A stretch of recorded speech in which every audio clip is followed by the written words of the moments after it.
What keeps you from doing what you really want? From writing that book, starting that project, changing careers, or simply living more authentically? We all feel that invisible force pulling us back when we try to evolve. Steven Pressfield gave it a name: resistance. What is resistance? Resistance is a universal and impersonal force that works against every attempt at evolution or growth. It manifests as procrastination, fear, self-doubt, and all forms of self-sabotage.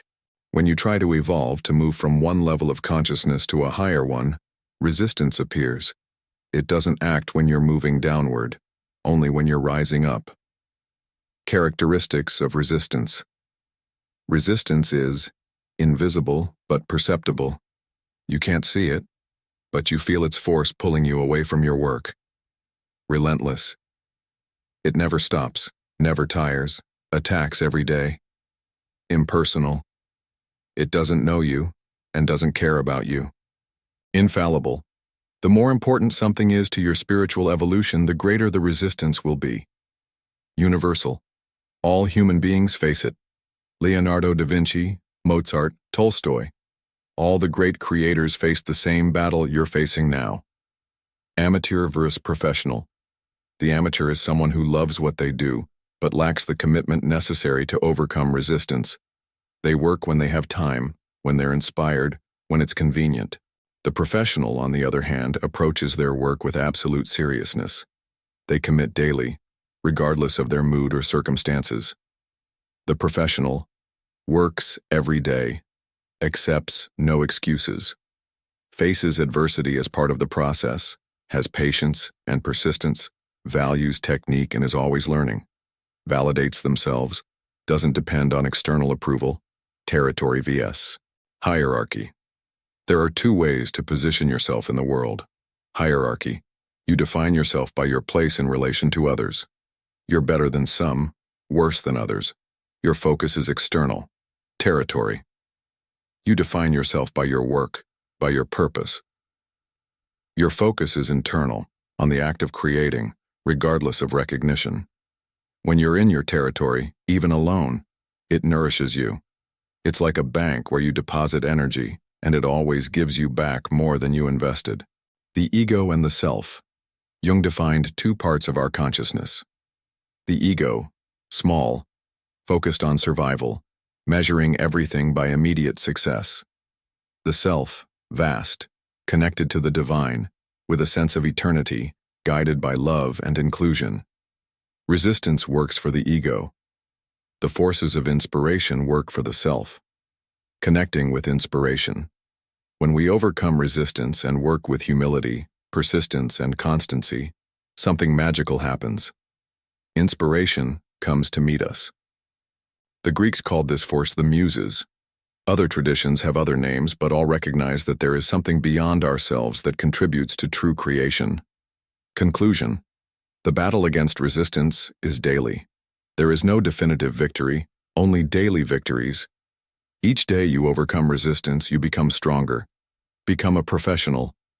Define your territory. Connect with the self. And remember, the great works of humanity are proof that resistance can be overcome. What is the word that only you can say to the world? Don't let resistance silence it. We all have two lives running in parallel. The one we're living now and the one we haven't lived yet, our unlived life. This duality is the essence of human experience and the battlefield where resistance exerts its most devastating power. Everyday life is where we survive. We earn our money, pay our bills, sleep, wake up, eat. We keep the biological machine running. It's understandable that this life occupies much of our energy. After all, we need to survive. But there's another life running parallel to this one. A life that whispers in our ears during quiet moments. That business you always wanted to start. That book you feel you need to write. That social work that would touch so many lives. That aspect of yourself that asks to be improved, transformed. This is the unlived life, the one the soul recognizes as its true expression, but which rarely receives the priority it deserves. Pressfield observes something fascinating. This unlived life doesn't give up on us even when we ignore it for years. It continues to whisper, insist, reminding us that we came to the world for more than just survival.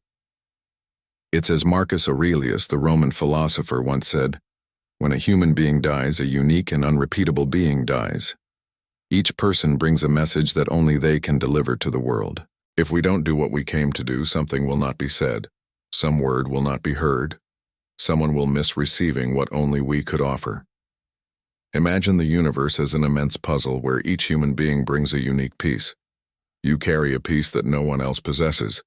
If you don't deliver your piece, the puzzle will remain eternally incomplete. The Romans called this genius, that unique and unrepeatable sacred center in each person. Men had a genius, and women had a Juno. This sacred center justifies our presence in the world and carries the word that all of humanity expects only us to pronounce. We are unique, irreplaceable, and have a mission in the world that transcends simply surviving and procreating. As Pressfield ironically notes, a unicellular being, an amoeba, only survives and reproduces. When we observe an extremely complex being like a human doing just that, surviving with more comfort and luxury, we are looking at a high-tech amoeba. Our potential is vastly greater. There is something that, if we don't do it, the world will lose forever. When we ignore our unlived life, a profound anguish settles in. The escape routes of contemporary society are ready for the refugees of resistance: endless entertainment, digital distractions, consumerism, various addictions.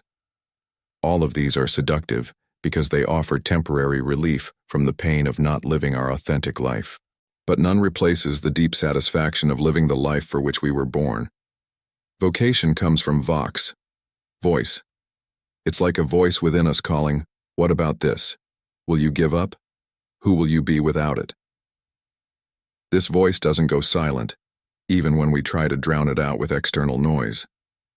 The unlived life stays with us, a constant shadow of unrealized potential. Pressfield tells us the story of Pheidippides, the Greek hero of the Battle of Marathon. After an unlikely victory against the Persians, Pheidippides ran to Athens to announce the victory before the citizens abandoned the city. Exhausted, he managed to pronounce just one word before dying: "We won." Imagine if Pheidippides hadn't been able to pronounce this word. Athens would have been destroyed and abandoned for nothing. In the same way, we came to the world to pronounce our word. If we don't, something sacred will be lost forever. Resistance constantly convinces us to postpone our unlived life. Do it tomorrow. Next week is better to start. This year isn't conducive to new projects. The idea is good, but now is not the time.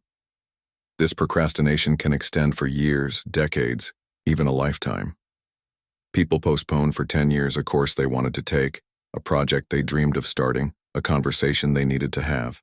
And the argument always seems reasonable.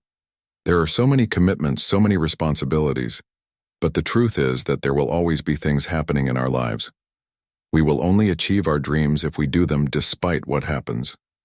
Living only the everyday life keeps us at the animal level, a being governed by basic instincts, just with more comfort.